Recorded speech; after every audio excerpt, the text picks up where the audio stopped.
Hi, I'm Josh. Welcome to my channel and welcome to the next day of Vlogmas. Today I'm going to be doing the Christmas Carol book tag.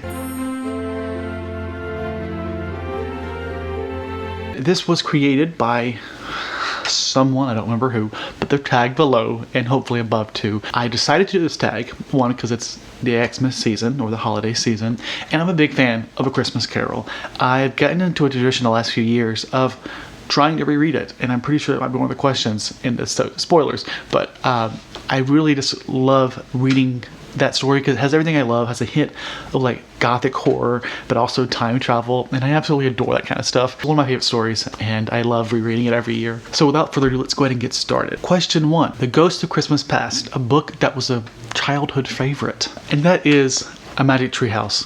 I can't help but think that this series is part of the reason I love time travel so much, because it is the earliest book that I remember reading, and I always adored them so much. They're like, what, the middle grade, I think, and they're just like little time travel trips. I'm sure we all know what they are, but if you don't, they're time travel trips. But these kids have a tree house to let them travel back in time, and they go to different events, different situations, and we learn about them. And I always loved it. Like, it's my first introduction to the American Revolution or to Titanic. I adored this series so much. And I actually would love to reread a lot of these. I'm thinking of like doing a thing where I reread the first 50 of these, and I'm not sure I've ever read that many of them, but like so short I could listen to the audiobooks super fast if I can get a collection of the audiobooks. But I really love this series. The Ghost of Christmas Present, a book that you think might become a new favorite that you recently read, and that is going to be The Private of the Cosmos by Brian Greene.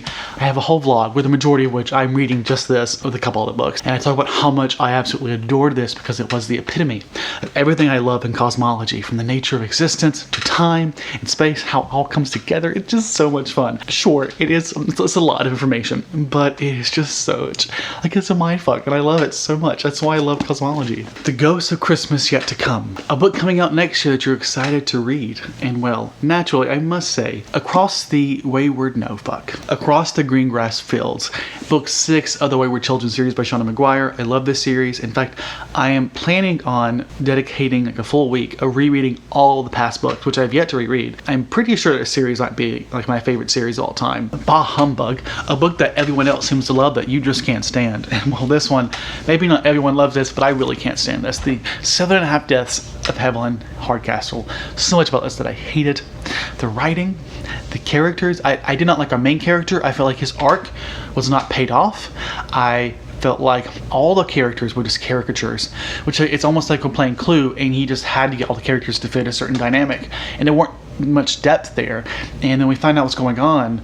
There's this conclusion, and our main character realizes where he fits into it all, and the way things play out just feels so forced and unearned, and I absolutely hate this book. Just bad. It's not good. I understand that people have a different opinion than me. That's fine, but I'm not going to apologize because I hated it so much.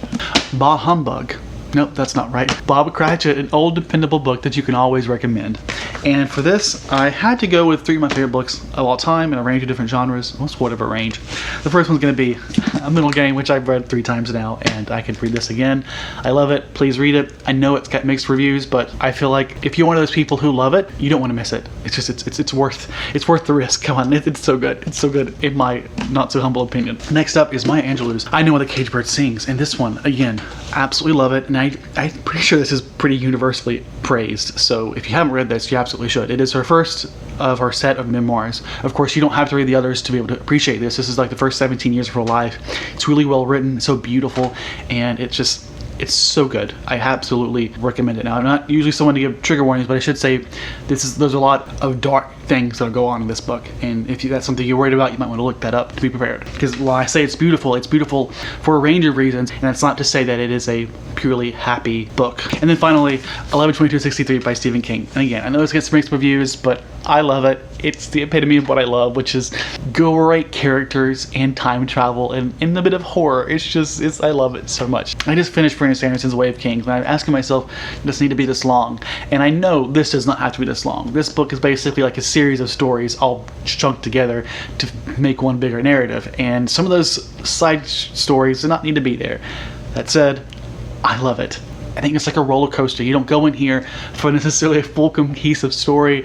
It's just enjoy the ride. Like, why not? Like, sure, as a book unto itself, it could have been more concise, but it doesn't mean the ride wasn't fun, in my opinion. Tiny Tim, an underhyped book that you think deserves more attention. Now for this one, I'm going with a book that I think is popular in its genre, but it doesn't get a lot of attention on BookTube, I think because the genre isn't particularly popular in BookTube. So I'm gonna go with the latter of those two things, which is Something Deeply Hidden by Sean Carroll, which I've talked about plenty of times this year. I adore this book. It's about the science of the many worlds perspective of quantum mechanics, which is basically the idea that's used in Dark Matter by Blake Crouch. If you're intrigued by that idea, this is the science all behind it. It's so cool. It's so much fun. I love it. And people aren't reading it. I mean, I understand why. I mean, it sounds weird, it sounds complicated. I had avoided quantum mechanics like the plague before this book because I was terrified of it. This book I felt like did a good job of explaining it. And then really doing what we really care about, which is going and explaining the implications of the theory when it comes to the many worlds perspective. Today, why it's Christmas. What is a book that always gets you in the mood for Christmas? Other than A Christmas Carol, which of course would have been my answer, and I still want to say A Christmas Carol. Here's the thing, I don't read a lot of Christmas books.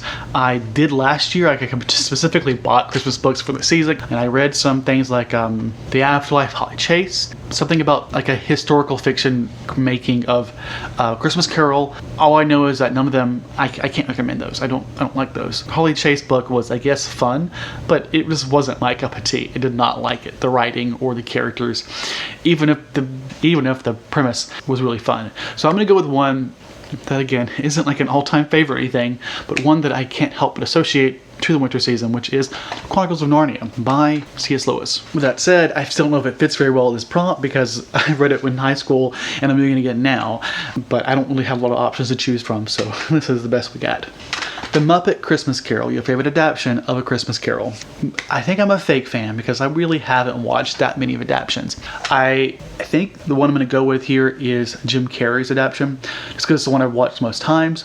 I may or may not have seen the one with Patrick Stewart, but I definitely think if I love Christmas Carol, it's at a point where I think as a reader I should try and delve into the different adaptations, and I think I actually could really enjoy them. I just know before I was getting into reading, I guess I wasn't that interested in it, even if I was mildly interested in A Christmas Carol. And the answer is Jim Carrey, but I feel like there's room for me to explore other adaptations. With that said, I also want to talk about an audiobook adaptation.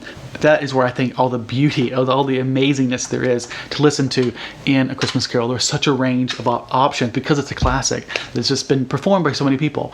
There's one by Patrick Stewart. It is abridged, but personally, I think it's worth the experience at least one time, even if it's not the full book. It's so good. It's like an hour and a half, but it's like half the length of the regular book. And Patrick Stewart is a gem when it comes to, well, in general, but also in his narration. So fucking good. Another favorite is going to be Frank Muller. He died in 2008 in a car accident. He's one of my favorite audiobook narrators of all time, but he did a lot of classics, including Charles Dickens in this book, so I love this narration. Of course, there are others. I encourage you to look up A Christmas Carol on Audible, maybe even Google Play Books, and you can probably find a lot of different people who've done it. Tim Curry's done it, Jim Dell's done it, and I know there are more. It's just what comes to mind. Sorry, I got a notification. No, tag some people, and I am going to tag Shay from Books with Shay. She is doing 25 days of Vlogmas this month, and I must say that of all the videos I'm watching, everyone's great, but she is by far my favorite. I just love watching them so much, and particularly the Christmas ones because they really get me in the mood. And since I have to stay home for Christmas, it's such a pleasant experience to be able to wake up and watch that every day. I really adore it, and I highly recommend you check it out. So I'm tagging her for this, and then I also want to tag Literary Latina X, who she isn't new to BookTube, but she deleted her channel and then came back. Now she only has like 20 subscribers, and she deserves more because she gives really thought-provoking content that is just really good discussions, and also I think good recommendations. Those are two people that I'm tagging, and of course if you haven't done this and you want to, consider yourself tagged. But until tomorrow, I hope you have a great day and a happy holiday. Goodbye.